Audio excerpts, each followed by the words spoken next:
ایھا الذین آمنوا قاتلوا الذین یلونکم من الکفار ولیجدوا فیکم غلظہ واعلموا ان اللہ مع المتقین. بڑی زبردست آیت ہے.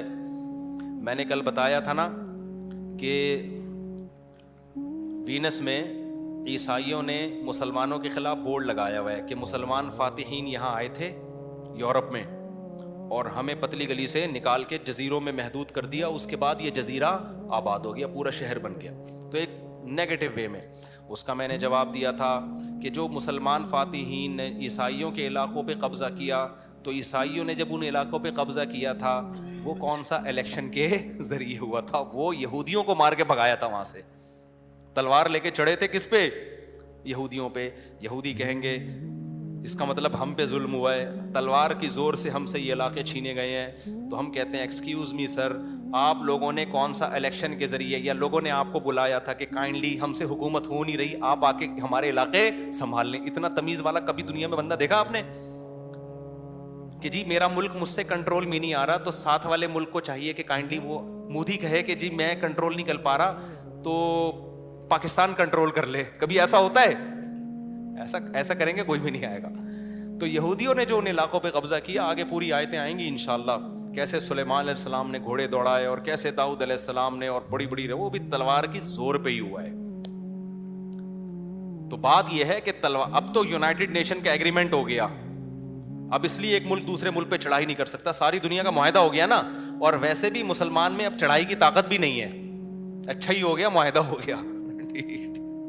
وجہ اس کی ہے کہ ہم اگر کسی ملک پہ, ویسے پاکستان اگر چڑھائی کرتا ہے تو پاکستان اگر کسی ملک پہ چڑھائی کرے گا بھی نا, تو مسئلہ یہ ہے کہ وہ اتنی, جیسے اس نے کیا تھا نا صدام حسین نے, تو 27 ممالک اس کے خلاف آ گئے اور صدام حسین ہی کو لٹکا دیا. تو اس لیے ہم کہتے ہیں کہ بات نبی کی جو پالیسی ہے وہ گراؤنڈ ریئلٹی کو دیکھ کر ہے نا. ابھی تو ہم ویسے ہی اتنے کمزور ہیں کہ چڑھائی کی طاقت بھی نہیں ہے ہمارے بس میں, اور آپس میں معاہدہ بھی ہوا ہوا ہے. تو معاہدوں کی پابندی کا شریعت میں حکم ہے. باقی اس پہ ڈیٹیل پہ پھر کسی وقت بیان کروں گا, ابھی موقع نہیں ہے. ابھی تو میں صرف یہ بتا رہا ہوں کہ ماضی میں جو کچھ ہوتا رہا ہے وہ کیا ہوا ہے. تو قرآن کی اس آیت میں اللہ تعالیٰ نے مسلمانوں کو اقدامی جہاد کا حکم دیا. جہاد کی 2 قسمیں ہیں, ایک ہے ڈیفنس میں لڑنا, ایک ہے ڈیفنس میں نہیں لڑنا بلکہ خود سے کسی پہ حملہ کرنا. تو شروع میں تو جو اسلام میں لڑائیاں ہوئی ہیں وہ ڈیفنس میں, جیسے غزوہ بدر تو ایک اتفاقی لڑائی تھی. پھر غزوہ احد ہوئی, اس میں مشرکین نے حملہ کیا, صحابہ نے کیا کیا؟ دفاع کیا ہے. پھر غزوہ خندق, مشرکین نے چاروں طرف سے گھیر لیا, صحابہ نے کیا کیا؟ صرف دفاع کیا ہے. اسی طرح صلح حدیبیہ میں بھی آپ صلی اللہ علیہ وسلم نے جنگ کو ٹالا ہے. جنگ ٹلے کسی طریقے سے, ہمیں دعوت کا موقع ملے. لیکن صلح حدیبیہ کے بعد نبی صلی اللہ علیہ وسلم نے مختلف بادشاہوں کو خطوط لکھے دنیا بھر میں, اور اس میں ان کو پیغام دے دیا کہ ہماری اس دعوت کے پیچھے کیا ہے؟ تلوار ہے.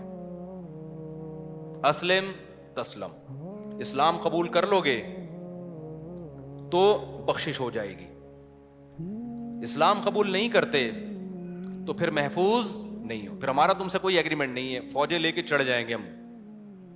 آپ نبی کے ویژن کا اندازہ لگاؤ, اتنی سی ریاست ہے مدینہ کی, چند لوگ ہیں, خطوط کس کو لکھے جاتے ہیں؟ ہرقل کو, بادشاہ کو لکھا جا رہا ہے,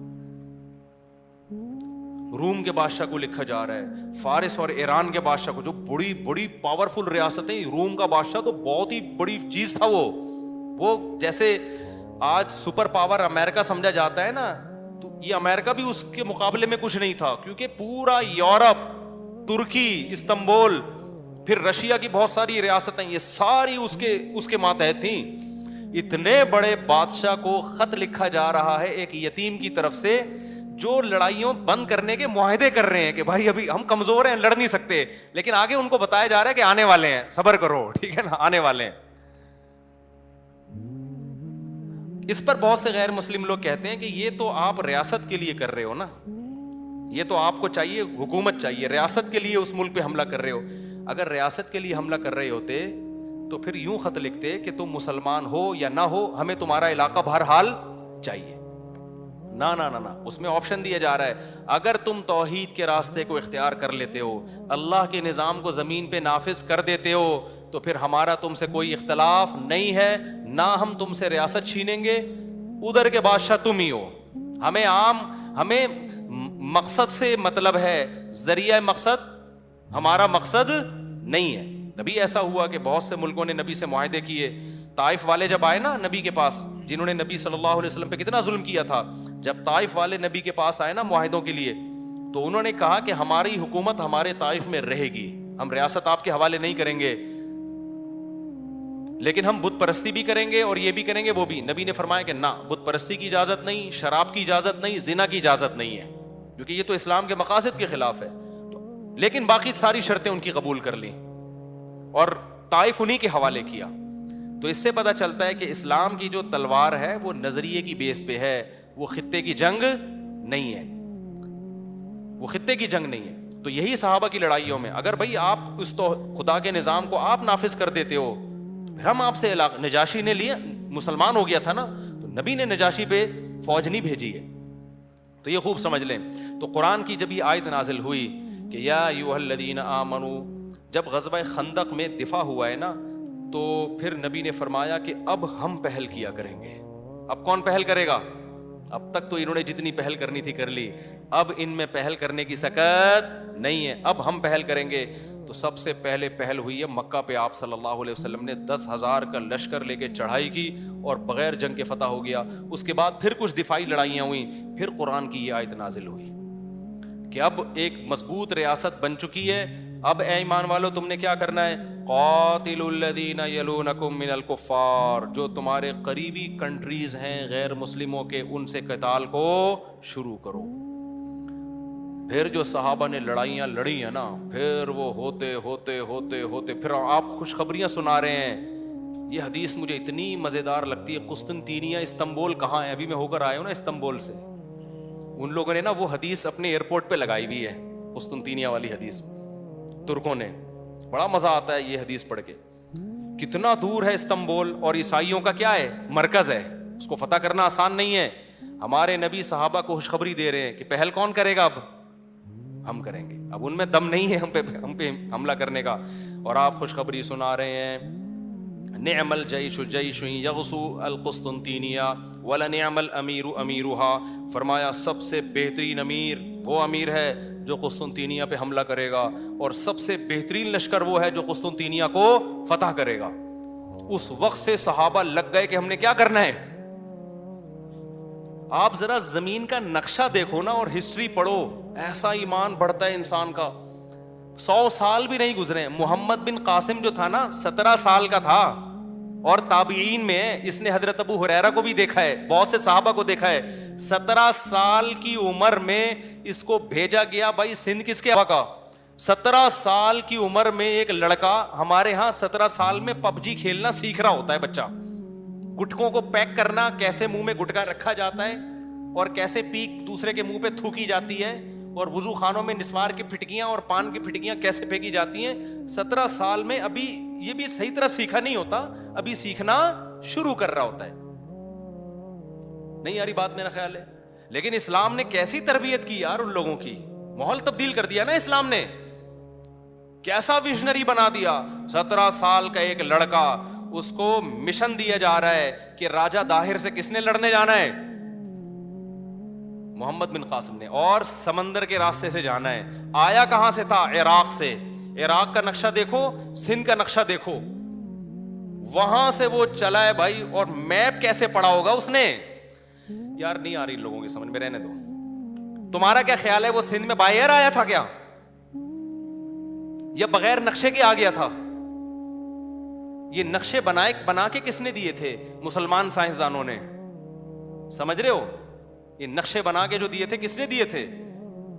ایسے نہیں بتایا تھا کہ تو جو ہے نا کوفہ سے نکل کے نا ادھر ارلی جانب جب جائے گا نا، ارلی طرف، پنجابی میں ارلی کیسے کہتے ہیں، یہ مجھے ارلی لفظ بڑا اچھا لگتا ہے پنجابی کا۔ تو جب تو کھبے ہاتھ کی طرف جائے گا تو سجے کی طرف مڑ جانا، وہاں سے وہاں مڑے گا تو پھر ایسے ٹن مارنا، ادھر الٹے ہاتھ پہ گولے گنڈے والے آئے گا، اس برگر کی دکان آئے گی، وہاں سے ٹن مار کے سندھ میں داخل ہو جائے گا۔ ایسا تھوڑی تھا میرے بھائی، اتنا لمبا سفر، اور طے کس پہ کرنا ہے؟ گھوڑوں پہ اور اونٹوں پہ. اس کو مشن دیا گیا محمد بن قاسم کو. آج محمد بن قاسم کے خلاف بہت کچھ بولا جا رہا ہے. یہ سب وہ لوگ ہیں جو اسلام دشمن ہیں لیکن اسلام کا لیبل لگا کے بڑی اچھی اچھی باتیں کرتے ہیں. یہ سارے ہمارے اس زمانے کے 3 بڑے مشہور ہیرو گزرے ہیں, 3 بڑے مشہور. ایک موسیٰ بن نصیر جس نے یورپ فتح کیا ہے, ایک محمد بن قاسم جو ادھر آج ہم جو مسلمان بیٹھے ہوئے ہیں نا, اس کا بہت بڑا کریڈٹ کس کو جاتا ہے؟ محمد بن قاسم کو. تو اور یہ سندھ کے لیے بڑی فضیلت کی بات ہے کہ اس پورے بر صغیر میں دہلی اور آپ کا سہارنپور اور دلی, یہ پورا بنگلہ دیش, یہ جو پورا بر صغیر ہے نا, یہاں اسلام انٹر کہاں سے ہوا ہے؟ سندھ کے ذریعے ہوا ہے. اس لیے سندھ کو باب الاسلام بھی کہا جاتا ہے, اسلام کا دروازہ. یہاں سے دیبل کے راستے سے, آج بھی پورٹ قاسم کے قریب ہے نا, نام بھی اس کا پورٹ قاسم رکھا ہوا ہے, شکر ہے کوئی اچھا نام رکھا تاکہ یاد رہے. 17 سال کی عمر میں یار ایک بچہ آیا ہے اور ایسی کی تیسی کر دی اس نے. اس کے پاس زیادہ لوگ بھی نہیں تھے اور اتنی مختلف سمتوں میں لشکر جا رہے ہیں. ادھر جناب سندھ کی طرف محمد بن قاسم, یورپ کی طرف موسیٰ بن نصیر, وہ اسپین پہ حملہ کیا اس نے. پھر طارق بن زیاد, جبل الطارق جو ہے نا اسپین کے قریب ایک جبل ہے, اس کا نام آج کل ہے جبرالٹر. اصل میں وہ کیا تھا؟ جبل الطارق. کیونکہ 1000 سال تک اس کا نام ہو رہا ہے تو گورے نام چینج نہیں کر سکے, تھوڑا سا پروناؤنسیشن انہوں نے چینج کر دی. تو آپ ذرا ہسٹری پڑھو, مزہ نہ آئے پیسے کیا ہیں واپس. ہمارا ماضی بڑا خاندانی تھا یار, بڑا شاندار ماضی تھا ہمارا. تو خیر محمد بن قاسم 17 سال کی عمر میں گیا ہے اور دیبل سے داخل ہو کے فتح کرتا چلا گیا علاقے. راجہ داہر سے بڑی لڑائیاں ہوئی. آج بہت سے لوگ راجہ داہر کو پروموٹ کرتے ہیں, اصل تو سندھ کا وہ تھا. وہ بھائی خدا کا شکر ادا کرو تمہاری راجہ داہر سے جان چھوڑ گئی ہے, ورنہ وہ ہمیں پتہ کیا کرتا, آدھا گنجا کرتا, آدھی ٹٹیا ہوتی ہماری. تو سندھ والوں سے میں گزارش کرتا ہوں, اسلام پہ فخر کرو. سندھیوں سے کہتا ہوں, سندھی زبان اسلام کی برکت سے ملی ہے. سندھی رسم الخط کیا ہے؟ عربی رسم الخط ہے. سندھی زبان میں بہت سے عربی الفاظ ہیں, تو یہ مسلمانوں کی زبان ہے, ورنہ یہاں کی جو اصل زبان تھی وہ پتہ نہیں کیا تھی. اس کا تو رسم الخط یہ تھوڑی تھا جو عربی رسم الخط ہے. تو خیر پھر بخاری میں سندھ کا تذکرہ ملتا ہے. حضرت عائشہ بیمار ہوئی ہیں, حدیث میں آتا ہے جاء رجل من السندھ الی عائشہ رضی اللہ عنہا, سندھ سے بندہ آیا حضرت عائشہ کے علاج کرنے کے لیے. تو اسلام کی وجہ سے سندھ کو عزت ملی ہے. آج دیکھو متعصب لوگ محمد بن قاسم کو چور, لٹیرا, ڈکیت کہہ رہے ہیں اور کہہ رہے ہیں اصل تو یہ راجہ داہر کا ہے. تو اسلام کی وجہ سے سندھ بنا ہے. تو خیر وہ محمد بن قاسم نے آیا نا, جب سندھ فتح کرتے کرتے ملتان تک پہنچ گیا تھا. پھر پیچھے خلیفہ چینج ہو گیا, وہ دوسرا خلیفہ آیا, وہ الگ کھوپڑی کا تھا, وہ محمد بن قاسم کا دشمن تھا. اس نے بلا کے محمد بن قاسم کو شہید کر دیا. اچھا وہاں بھی محمد بن قاسم نے بغاوت نہیں کی. محمد بن قاسم اتنا پاورفل تھا کہ جب اس کو خلیفہ نے بلایا, وہ کہہ سکتا تھا میں نہیں آ رہا, لیکن امیر کی اطاعت تھی. کیونکہ حدیث میں آتا ہے امیر ظالم ہو یا عادل ہو, آپ نے کیا کرنا ہے؟ اطاعت. یہ محمد بن قاسم کی ایک بہترین سیرت تھی کہ واپس گیا, امیر نے بلایا ہے. یہ نہیں کہا میں نے اتنے علاقے فتح کر لیے اب یہ میں رہوں گا. امیر کے کچھ بھی نہیں ہو سکتا تھا, لیکن وہ گیا, اس کو قید کر کے اس کو شہید کر دیا گیا. شہید ہونے سے ایک دن پہلے اس نے پورا سندھ کا نقشہ بادشاہ کے سامنے پیش کیا ہے کہ میں ان راستوں سے گیا ہوں. نیا ہمارے استاذ جب یہ واقعہ سنا رہے تھے نا, محمد بن قاسم کا رو پڑے تھے کہ یار کیسا ویژنری آدمی تھا, قتل ہونے والا ہے لیکن وہ بادشاہ کو سارے راز دے کے جا رہا ہے کہ میں بے شک شہید ہو گیا, بادشاہ بے شک ظالم ہے, امت کا تو فائدہ ہونا, جو اسٹرگل میں نے کی اگلے کمانڈر کو وہ اسٹرگل نہ کرنی پڑے. سمجھ میں نہیں آ رہی بات, میرا خیال ہے وہ اپنے ذاتی مفاد نہیں دیکھ رہا تھا کہ بھائی میں کیوں دوں نقشے تمہیں, میں نے تو چھپا لیے, میں کہاں سے گیا, کیا کیا, اب تو علاقے فتح میں نے کیے, حکومت کوئی اور کرے گا تو میں کیوں کرنے دوں. نہ محمد بن قاسم نے نا سارے راز بادشاہ کے سامنے پیش کر دی. ٹھیک ہے میرے اوپر ظلم ہو رہا ہے, مجھے شہید کیا جا رہا ہے, قتل کیا جا رہا ہے, لیکن جو بھی اگلا کمانڈر ہوگا تو مسلمان نا. یہ علاقے ہم غیر مسلموں کے حوالے تو نہیں کرنا چاہتے, جو بھی ہوگا تو مسلمان, قانون تو اللہ کا نافذ کرے گا, کوئی بات نہیں. یہ سارے راز ہیں جو آپ کی خدمت میں, تاکہ اگلا کمانڈر ان نقشوں سے, ان تجربوں سے فائدہ اٹھا کے جو علاقے میں نے فتح کیے ہیں ان علاقوں کی کمانڈ اپنے ہاتھ میں لے لے, مسلمانوں کو دوبارہ نہ لڑنا پڑے. اور محمد بن قاسم جب واپس جا رہا تھا نا سندھ سے, ہندوؤں کی تاریخ بتاتی ہے ہندو پھوٹ پھوٹ کے رو رہے تھے, اور ہندوؤں نے محمد بن قاسم کی تصویریں بنا کے سجدہ کرنا, ہندوؤں کے تو بھگوان بہت ہوتے ہیں نا, انہوں نے کہا چلو یہ بھی بھگوان ہے آج سے ہمارا. اتنا عدل و انصاف سے سندھ کو بھر دیا تھا محمد بن قاسم نے, اور اتنا اچھا سلوک کیا ہندوؤں کے ساتھ.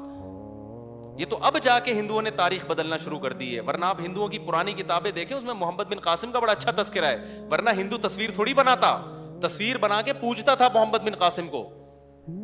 تو یہ ہمارا ماضی تھا, اور اس کی بیس کیا تھی, قاتل الذین یلونکم من الکفار. یہ جو سورہ توبہ کی آیتیں نازل ہوئی ہے نا, کہ ایمان والو اب وہ پہل نہیں کریں گے, اب پہل کون کرے گا, تم کرو گے. ایسی پہل کی ہے کہ رکنے کا نام نہیں لیا. پوری اس وقت کی, یہ جو خلیفہ ہارون رشید تھا نا, جب بادل جاتا تھا نا بارش کا, تو خلیفہ کہتا تھا کہ اے بادل تو یہاں برس یا کہیں اور برس, مجھے اس کی پرواہ نہیں ہے, مجھے یہ یقین ہے جہاں بھی برسے گا نا, جو اس سے پیداوار نکلے گی اس کا خراج کس کے پاس آئے گا, وہ میرے پاس ہی آئے گا کائنڈلی, ٹھیک ہے نا, اس کا ٹیکس کس کے پاس آئے گا.